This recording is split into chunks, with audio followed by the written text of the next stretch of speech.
Você já ouviu falar da HPB silenciosa? Eu sou o Paulo Maron, sou médico urologista. Vou falar nesse vídeo sobre um problema muito comum nos homens e muito importante de ser ressaltado. A hiperplasia benigna de próstata é um problema que acomete pelo menos 50% dos homens acima dos 50 anos. E à medida que ele vai ganhando idade, mais chances de ele desenvolver esse problema. Normalmente o paciente que apresenta hiperplasia benigna de próstata, ele vai apresentar alguns sintomas. Eu costumo falar que a hiperplasia se apresenta basicamente de duas maneiras. A primeira é o paciente que não tem sintomas ou muito pouco sintomático com relação à parte miccional e ele vem para uma rotina de acompanhamento urológico. Na maioria das vezes não é necessário fazer nenhum tipo de intervenção. E a segunda é aquele paciente que chega com muitos sintomas, como por exemplo, jato da urina mais fraco, acorda muitas vezes à noite, precisa esvaziar a bexiga frequentemente, tem a sensação de que a bexiga está cheia. Então esse é um paciente que chega no consultório e necessita de algum tratamento, seja ele medicamentoso ou cirúrgico.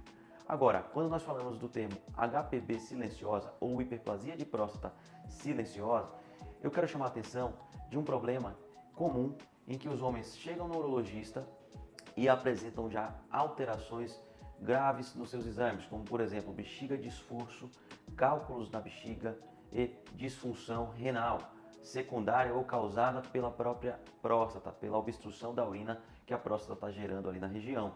Então, essa é uma hiperplasia que o paciente tem alguns sintomas, mas não parecia ser tudo isso. E quando a gente vê nos exames complementares, é uma doença já em fase mais avançada.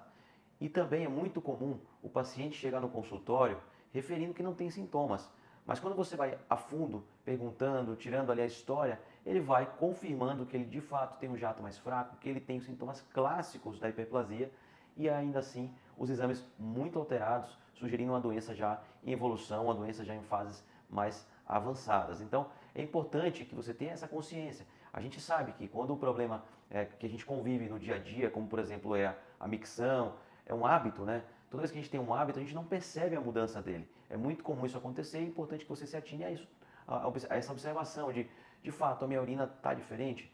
De vez em quando, vale a pena você fazer uma marcação durante o dia, durante a noite, quantas vezes você foi, quanto de urina saiu, como está a força do seu jato, pega um parâmetro ali no seu vaso sanitário, aonde você consegue jogar o jato urinário. Tudo isso é importante para que você se acompanhe independente do urologista, já que acompanhamento urológico é a cada 6 meses ou a cada ano. Então é importante que você tenha essa consciência de que a mudança dos sintomas, a mudança desses sintomas miccionais muitas vezes não é perceptível de forma simples e você precisa estar atento a isso.